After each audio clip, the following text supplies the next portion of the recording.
السلام علیکم عزیز طالبات، میرا یہ لیکچر نمبر 10 ہے جماعت ہفتم کے لیے۔ بیٹا ہم نے آج بک ورک کرنا ہے پیج نمبر 100 نکالے۔ اس پر ضرب المثال دی ہوئی ہیں، ان کو درست کر کے لکھنا ہے ہم لوگوں نے۔ اسی میں ساتھ ساتھ ٹھیک کرتے جاتے ہیں، پھر اس کے بعد ہم لوگ بعد میں اگر ضرورت ہوئی تو میں آپ کو بک پہ بھی کاپی پہ بھی کرا دوں گی۔ دیکھیں، اپنی گلی میں کوا بھی شیر ہوتا ہے، کوا بھی شیر نہیں ہوتا، کتا بھی شیر ہوتا ہے۔ اپنی گلی میں کتا بھی شیر ہوتا ہے، ٹھیک ہے۔ آسمان سے گرا نیم میں اٹکا، یہ غلط ہے، نیم نہیں ہوتا بلکہ کھجور ہوتا ہے۔ آسمان سے گرا کھجور میں اٹکا۔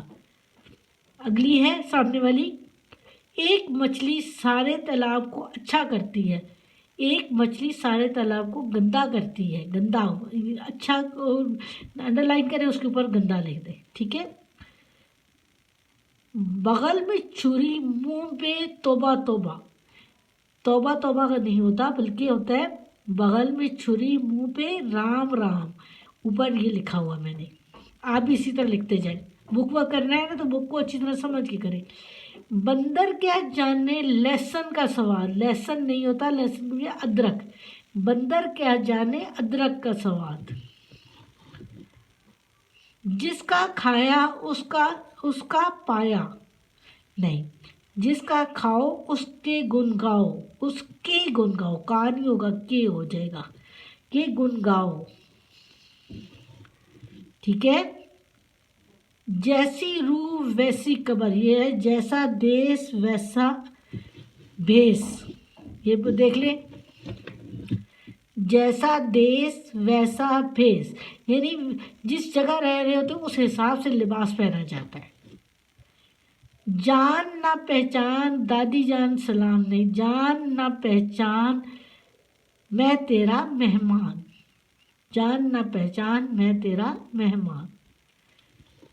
چھوٹا منہ چھوٹی بات، چھوٹا منہ بڑی بات، ٹھیک ہے۔ انڈر لائن میں تیرا مہمان، ٹھیک ہے۔ یہ جان نہ پہچان میں تیرا مہمان۔ ڈوبتے کو کشتی کا سہارا، کشتی کی بجائے تنکے کا سہارا، جو ڈوب رہا تھا اس کے لیے تنکے کا سہارا۔ کرسی جل گئی پر بل نہ گیا، کرسی نہیں ہے یہ رسی ہے، رسی جل گئی پر بل نہ گیا۔ ایجاد ضرورت کی ماں ہے، ضرورت ایجاد کی ماں ہے۔ گھر کی مرغی سبزی برابر، گھر کی مرغی دال برابر، ٹھیک ہے، دال سبزی کی بجائے دال آئے گا۔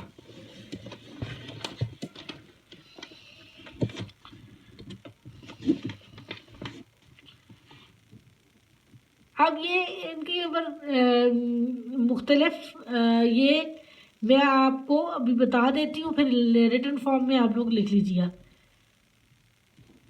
بلی کے بارے میں، بلی کے بھاگو چھینکا ٹوٹا، اونٹ ہے اونٹ تیری کون سی کل سیدھی۔ شیر، بلی شیر کی خالہ۔ ہاتھی، ہاتھی کے پاؤں میں سب کا پاؤں۔ یہ آپ کو لکھنے کے لیے دے دوں گی، پھر میں نیچے سب لکھی ہوئی ہیں، ٹھیک ہے۔ سبزی اور پھل، بیگن، بیگن کے بارے میں تھالی کا بیگن۔ بندر کیا جانے ادرک کا سواد، ایک کریلا دوسرا نیم چڑا، خربوزے کو دیکھ کر خربوزہ رنگ پکڑتا ہے، آم کے آم گٹھلیوں کے دام۔ یہ میں آپ کو ریٹن فارم میں بھی بھیج دوں گی۔ پیشہ ورانہ نام جیسے چور، بھاگتے چور کی لنگوٹی ہی سہی۔ لوہار، 100 سنار کی ایک لوہار کی۔ درزی، درزی کی سوئی کبھی ٹاٹ میں کبھی کم خواب میں۔ حلوائی، حلوائی، حلوائی کی دکان دادا جی کی فاتحہ۔ دھوبی، گھر کا دھوبی کا کتا نہ گھر کا نہ گھاٹ کا۔ یہ ہے، ان کو دیکھ کے پڑھ کے جو کیفیت لکھی جائے اس کے مطابق لکھنا ہے۔ یہ تمام میں پڑھتی ہوں۔ اونٹے کو ٹھیلتے کا بہانہ، جان ہے تو جہان ہے، ہاتھی نکل گیا دم باقی. اونگ رہے ہیں اور بہانہ کرتے ہیں کہ مجھے کسی نے دھکا دے دیا تھا. گھر کا بھیتی لنکا ڈھائے. جب وہ بھیتی ہوتا ہے تو وہ کسی کو نقصان پہنچا سکتا ہے. دودھ کا جلا چھاچھ بھی پھونک پھونک کر پیتا ہے. سب کی بات کھوٹی پہلے دال روٹی. کسی کی بات کی اہمیت ہی پہلے کھانا کھانے کے دیں. آوے کا آوا بگڑا، ان تمام برائیاں ہر ایک میں ہوں.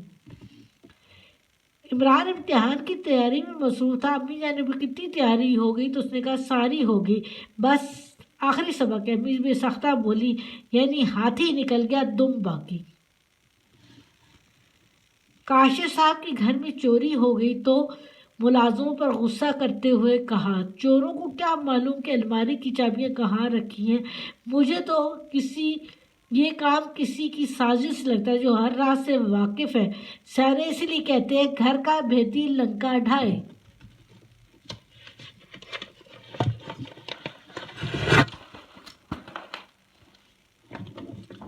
دو دوست عرصہ دراز بعد ملے تو حال احوال پوچھا. پہلا دوست، اور بھائی وہ تمہارا شاعری کا شوق کیسا رہا؟ شاعری ہی کرتے ہو یا کوئی کام دھندا بھی کرتے ہو؟ یہ بات سن کر دوسرے نے مسکراتے ہوئے کہا، سب بات کھوٹی پہلے دال روٹی. ارے یار، سب بات کھوٹی پہلے دال روٹی، یعنی کھانے کو کچھ کھلاؤ، بعد میں کرنا. عمران صاحب کی محنت و مشقت کی پونجی ایک جعل ساز کمپنی لے اڑی تو وہ اس قدر محتاط ہو گئے کہ انہیں سرمایہ کاری کا مشورہ بھی دے تو برہم ہو جاتے. بڑوں نے سچ کہا ہے، دودھ کا جلا چھاچھ کو بھی پھونک پھونک کر پیتا ہے. دودھ سے جل جائے تو پھر لسی کو بھی وہ پھونکے مار مار کے پیتا ہے. لسی تو ٹھنڈی ہی ہوتی ہے نا. علی کا دل اسکول جانے کو بالکل نہیں چاہ رہا تھا. ایسے میں تھوڑی سی بارش کیا ہوئی، اس کے ہاتھ چھٹی کا بہانہ آ گیا. امی اس کی بات سن کر مسکراتے ہوئے بولی، اونگتے کو ٹھیلنے کا بہانہ. یعنی وہ چاہ نہیں رہا تھا اسکول جانا. جیسی تھوڑی سی بارش ہوئی تو فوراً اس نے اور بہانہ بنا لیا کہ مجھے اسکول نہیں جانا، بارش ہو رہی ہے. مطلوب صاحب کئی دن سے دفتر کے چکر لگا لگا کر تھک چکے تھے، مگر ان کی بات سننے کے لیے تیار ہے. آخر انہوں نے تنگ آ کر کہا، آوے کا آوا ہی بگڑا ہوا ہے یہاں پہ.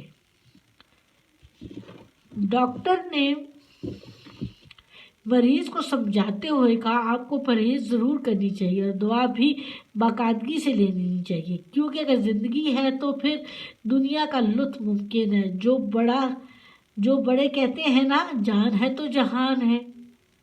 یہ تمام چیزیں آپ کو سمجھ آ گئی. جو یہ میں نے جانوروں اور سبزیوں والے بتایا نا، یہ میں ریٹن فارم میں آپ کو بھیج دوں گی، کیونکہ اس طرح تو آپ کو یاد نہیں رہتے. ٹھیک ہے، اللہ حافظ.